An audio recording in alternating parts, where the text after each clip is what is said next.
Hello friends, welcome back in our YouTube channel love to learn.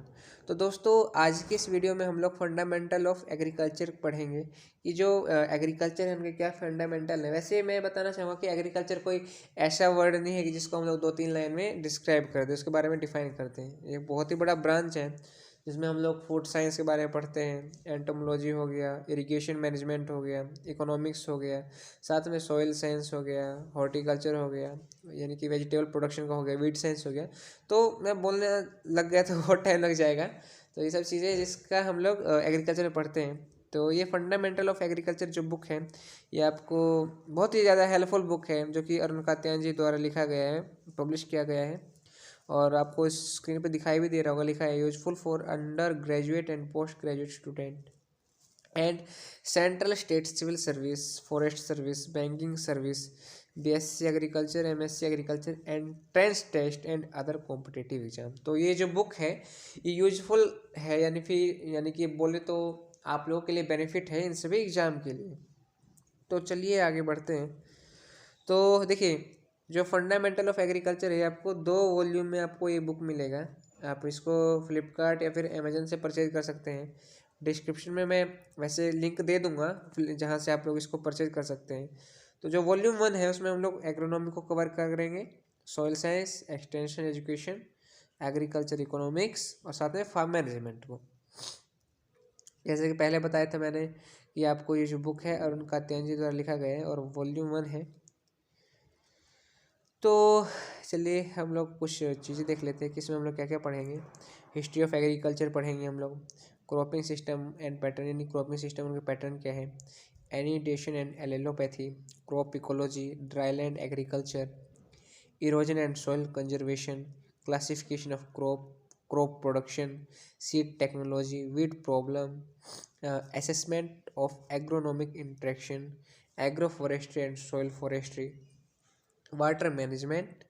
उसके बाद है rocks and weathering और soil formation, की soil कैसे फॉर्म होता है, सॉइल क्या है, उनके क्या फिजिकल प्रॉपर्टीज़ हैं। उसके बाद soil colloids and silicate clay minerals, soil taxonomy and soil of India, यानी कि सॉइल का टेक्सोनोमी और जो हमारा देश है भारत, उसमें किस टाइप के सॉइल्स पाए जाते हैं ज़्यादातर, और यानी कि सभी टाइप के सॉइल के बारे में हम लोग डिस्कशन करेंगे। उसमें सॉइल का ऑर्गेनिक मैटर क्या होता है, और manure fertilizer and bio fertilizers क्या होते हैं, सॉइल फर्टिलिटी एंड प्रोडक्टिविटी क्या होता है, मिनरल न्यूट्रिशन क्या होता है, saline alkali and acid soils क्या होता है, एक्सटेंशन एजुकेशन। उसके बाद agricultural economics, farm management, objective model question and answer, यानी कि ऑब्जेक्टिव मॉडल क्वेश्चन पेपर है जो कि किसी भी लास्ट ईयर के एग्जाम से रिलेटेड हो सकते हैं ये। तो दोस्तों, ये तो हमारा इंट्रोडक्टरी पार्ट है, इसलिए हम लोगों ने इसके बारे में डिस्कशन किया।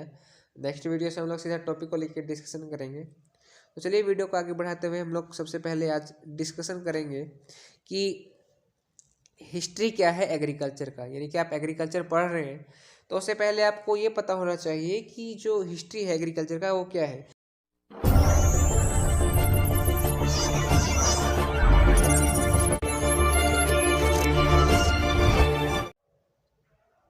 तो दोस्तों, हमारा जैसे कि सबसे पहला टॉपिक क्या है, हिस्ट्री ऑफ एग्रीकल्चर, यानी कि जो एग्रीकल्चर है उसका क्या हिस्ट्री है। तो चलिए हम लोग बात करते हैं।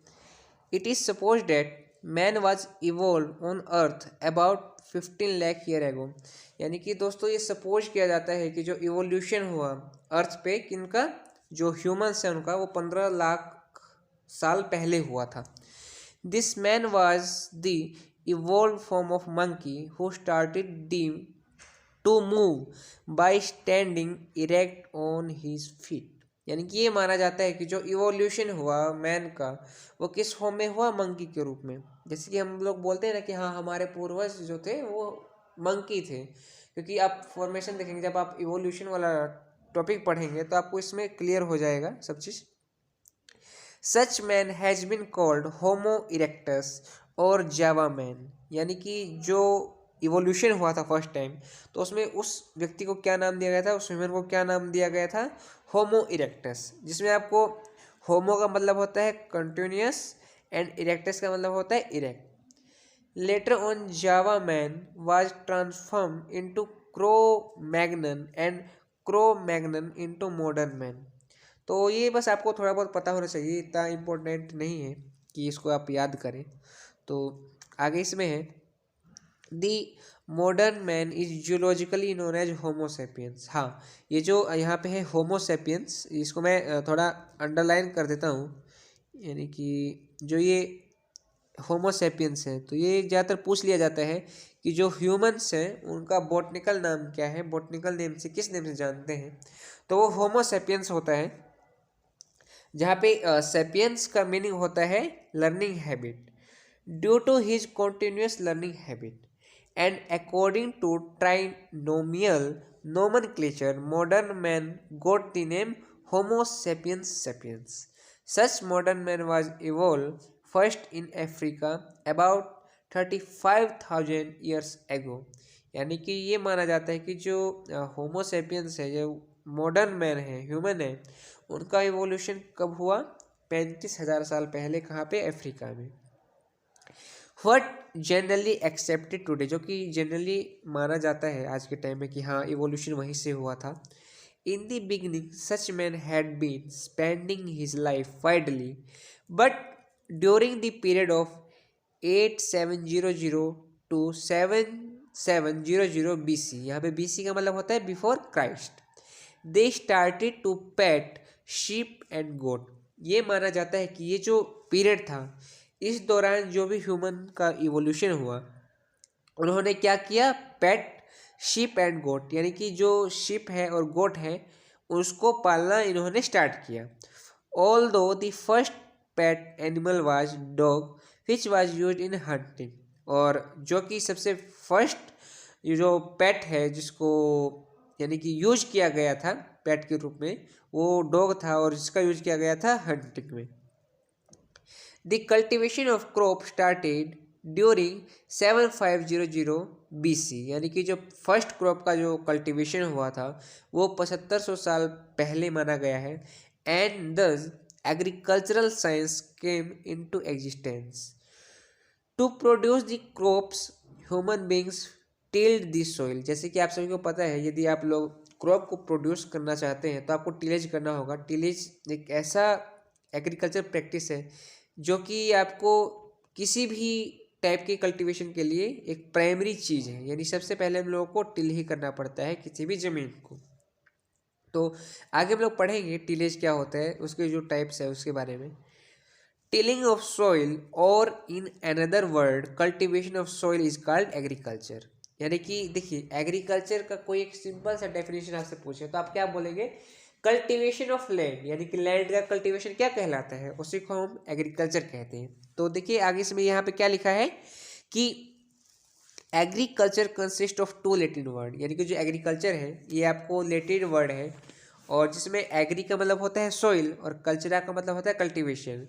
तो एग्रीकल्चर का क्या डेफिनेशन दे सकते हैं कि साइंस का वो ब्रांच जिसमें हम लोग क्या पढ़ते हैं, किसी भी लैंड के कल्टीवेशन के बारे में, उसको क्या कहा जाता है? Agriculture. Thus agriculture is an art and science both in which we study all the human activity related to use of soil. यानी कि एग्रीकल्चर एक ऐसा आर्ट है या ऐसा साइंस है जिसमें हम लोग क्या पढ़ते हैं? We study all the human activity, जो ह्यूमन एक्टिविटी है किसको लेके? यूज ऑफ सॉइल, यानी कि यूज सॉइल का यूज करके उसको एक बेनिफिशियल चीज़ उससे गेन करना, तो उसके बारे में हम लोग पढ़ते हैं। Discovery and use of iron revolutionised the agriculture to fulfil the need of rising population and earnest desire. यानी कि जो मेन रीजन था इस रिवोल्यूशन का, एग्रीकल्चर का, इसका मेन मोटिव क्या था कि जो भी राइजिंग पॉपुलेशन है, जो बढ़ती हुई जो जनसंख्या है, उनके नीड को पूरा करना और जो भी उनके डिजायर है उनको पूरा करना। Later on it was realize that due to lack of field management the productivity of soil was started to be diminished. यानी कि क्या हुआ दोस्तों आगे कि जैसे कि जो फील्ड का मैनेजमेंट है वो सही से नहीं हो पा रहा था, तो बाद में रियलाइज किया गया कि जो इससे क्या हो रहा है कि यदि हम फील्ड का मैनेजमेंट ढंग से नहीं कर पा रहे हैं तो जो सॉइल है वो अपना प्रोडक्शन देना कम कर देता है, यानी कि वो अनफर्टाइल होने लग जाता है। Therefore agriculturist had to study the management of field as well as principle and practice of crop production। तो क्या हुआ, जो एग्रीकल्चरिस्ट थे उन्होंने क्या किया कि स्टडी करना स्टार्ट किया कि किस प्रकार से हम जो हमारा फील्ड है उसका मैनेजमेंट कर सकते हैं, उसका मैनेजमेंट कर सकते हैं, और साथ में कौन से ऐसे प्रिंसिपल एंड प्रैक्टिसेस हैं जिसको हम लोग यूज कर सकते हैं क्रॉप प्रोडक्शन में। तो आगे इसमें लिखा है thus the term agronomy came into existence. Agronomy consist of two Greek word, यानी कि जो एग्रोनॉमी है ये आपको एक ग्रीक वर्ड है जो कि आपको, जिसमें एग्रोज का मतलब होता है फील्ड और नोमोज का मतलब होता है टू मैनेज। तो एग्रोनॉमी का भी ही सिंपल डेफिनेशन है कि साइंस का वो ब्रांच जिसमें हम लोग क्या पढ़ते हैं कि किस टाइप से हम लोग हमारे फील्ड का मैनेजमेंट कर सकते हैं। तो डेफिनेशन है agronomy is the branch of agricultural science which deals with the management of field to provide favorable environment to the crop for higher productivity in term of quantity and quality both। यानी कि agronomy agriculture science का वो branch है जिसमें हम लोग deal करते हैं किसके साथ, कि फील्ड का कैसा मैनेजमेंट होना चाहिए, कि कैसे उसको फेवरेबल कंडीशन प्रोवाइड करवाना है, किसके लिए, ताकि जो हमारा क्रॉप है उसका प्रोडक्शन कितना हो, हायर हो, किसमें, क्वांटिटी में भी और क्वालिटी में भी। यानी कि क्वांटिटी भी हमको ज़्यादा मिले प्रोडक्शन में आफ्टर हार्वेस्टिंग, और साथ में जो क्रॉप हम लोगों ने हार्वेस्ट किया है वो क्या करें, वो क्वालिटी भी उसके अंदर होना चाहिए। पीटर डी क्रिसेंजी collected many literatures related to agronomy in his book Opus Ruralium Camodarum for the first time। और यानी कि ये जो साइंटिस्ट हैं इन्होंने अपने बहुत सारे लिटरेचर लिखे हैं, जो बुक है एग्रोनॉमी, उन्होंने उसके बारे में बिल्कुल अच्छे ढंग से इसके बारे में डिस्कशन किया कि किस प्रकार से हम अपने फील्ड को मैनेज कर सकते हैं। I am sorry, that is why he is called the father of agronomy, और इनको फादर ऑफ एग्रोनॉमी भी बोला जाता है। मैं इसको वैसे मैंने अंडरलाइन किया हुआ है, लेकिन मैं इसको थोड़ा हाईलाइट कर देता हूँ कि जो, क्योंकि ये पूछ लिया जाता है ज़्यादातर एग्जाम में कि फादर कौन है एग्रोनॉमी के, तो आप लोग को पता होना चाहिए। एक एक नंबर में क्वेश्चन आ जाते हैं कि who is the father of the agronomy. ये नहीं है कि कॉम्पिटेटिव एग्जाम में ही आता है, ये आपको पूछ लिया जाता है। कोई भी एक कॉम्पिटिटिव एग्जाम है आपका, कोई सेमेस्टर एग्जाम है, तो आपको पता होना चाहिए कि फादर ऑफ एग्रोनॉमी कौन है। ठीक है, आगे इसमें है Jethro tool wrote a book horse wheel husbandry on which basis seed drill and horse drawn cultivator were developed। यानी कि जो जेथ्रो टूल थे उन्होंने क्या लिखा था, एक बुक लिखा था हॉर्स होइंग हस्बेंड्री।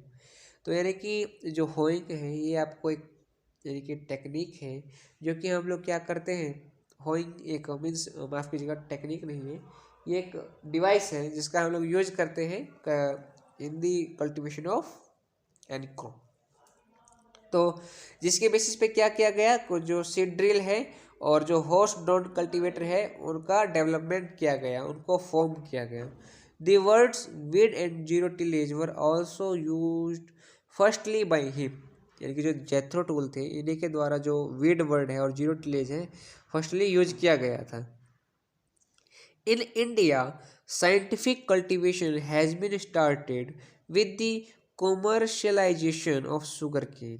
यानी कि जो साइंटिफिक कल्टीवेशन है आपको हमारे देश में कब स्टार्ट किया गया, जब कॉमर्शलाइजेशन हुआ, यानी कि शुगर केन का, कॉटन एंड टोबैको, इन तीन क्रॉप का कॉमर्शलाइजेशन हुआ।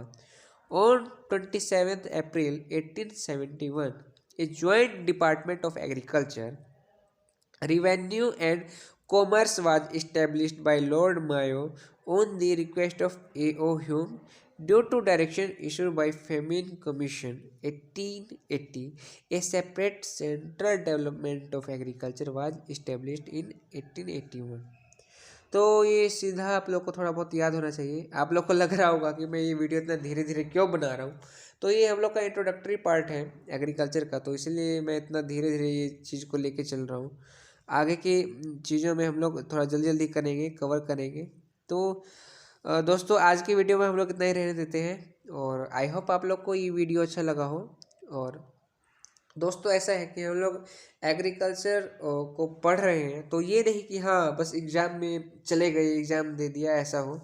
ऐसा आपको होना चाहिए कि हाँ आप नॉलेज ले रहे हैं उस चीज़ को लेके। तो मेरा मेन मोटिव यही है, क्योंकि मैंने जब इस बुक को पढ़ा मुझे बहुत बढ़िया बुक लगा। और हाँ, और भी बहुत सारे बुक हैं जो यदि आप MSc एंट्रेंस के लिए भी यूज करते हैं तो इस बुक को यूज कीजिए, बहुत बढ़िया बुक है। उसके साथ साथ आप नेमरा सुंडा जो है उनका जो ऑब्जेक्टिव बुक है वो भी आपके लिए बहुत ही ज़्यादा बेनिफिशियल होगा, उसको भी आप लोग हायर कीजिए। वो मैं यही आपको सजेशन दूंगा। आगे बहुत सारे हैं जो राइटर हैं उनके भी बुक हैं, तो आई होप आप लोग को भी पता होगा। तो आप लोग ज़रूर कमेंट में लिखिएगा कौन कौन से ऐसे बुक हैं जो कि और पर्सन्स हैं उनके लिए ज़्यादा हेल्पफुल होगा। तो आई होप आप लोग को ये वीडियो अच्छा लगा होगा। और यदि वीडियो अच्छा लगा हो तो अपने दोस्तों में प्लीज़ शेयर कीजिए, चैनल को लाइक कीजिए, सब्सक्राइब करना मत भूलिए।